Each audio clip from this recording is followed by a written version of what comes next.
If you've ever been considering a career in medical device sales, you know that it can be a very flattering job. The ability to make your own schedule, time with surgeons, potentially a very large paycheck. But I bet you there's some things that you might not know about the job that some people, depending on their personality traits, might dislike. In this video today, I'm going to be going over 5 of them and why, if you have these personality traits, this profession might not suit you. Before we get started, I want everyone to smash that like button down there at the bottom. It is going to be the only way that I grow and get this out to a much larger audience than I currently have. Number 1 is that if you do not have thick skin. I want to tell a little story about the first office that I ever went into when I got my first job as a medical device rep. So it was actually a podiatry office. It was actually around my hometown where I live. So I walked into this office not knowing what I was really getting myself into. And I didn't expect to actually speak with the podiatrist at first, because usually, you have to make appointments and whatnot. But so I walk in there, and then immediately I see the podiatrist, and it kind of catches me off guard because, I'm thinking here like, oh, I didn't expect to see this guy. So then he's like, what are you here for? And I had my bag, looking like a straight up sales guy and everything. So I had my bag, and then he just immediately says, like, not interested. Like, and before I could even say what I did, he's like, yeah, no, just not interested. Like, pretty much don't let the door hit you on the way out.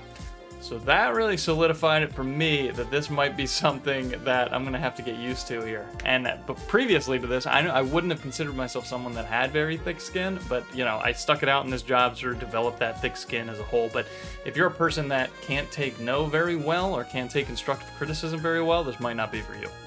Number 2 is going to be that you are not confident. This goes along with thick skin, but if you're going to be going into offices, especially neurosurgery offices, orthosurgery offices, you need to have that level of confidence that is going to let these surgeons know that you mean business and that you mean that you can take care of their patients.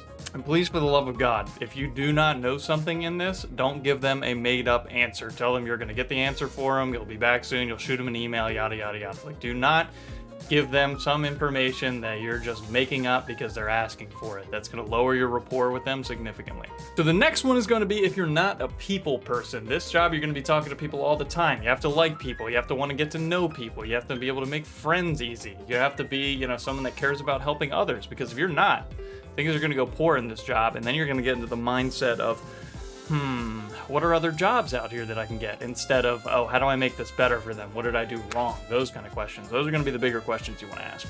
So the next one is going to be not having a medical background. This one, a lot of people come in through, business or sales aspects, so that's completely fine. You can learn whatever you have to learn on the job. I'm sure it'll be fine. But if you don't have any kind of background in medicine and are doubting yourself that you can even learn the complexities of, anatomy, those kind of things, surgeries, pathology, then maybe it's not going to be for you. I would say, stick it out. They do have good training periods, all that kind of stuff. But I do know a lot of people personally that have been like, oh, I don't know anything about it. Like, I just can't get into it. Personally, I think that's a bad mindset to have for this job. So if you do think about that, it's definitely not for you, because med device sales is all about lifelong learning. So the last one is going to be not willing to work all day. Personally, I usually get up around 4 or 5. Sometimes I slip on that and sleep in a little bit later, but usually most of the time I get up around 4 or 5, chart my territory, do everything I have to do, trying, before the competition gets there.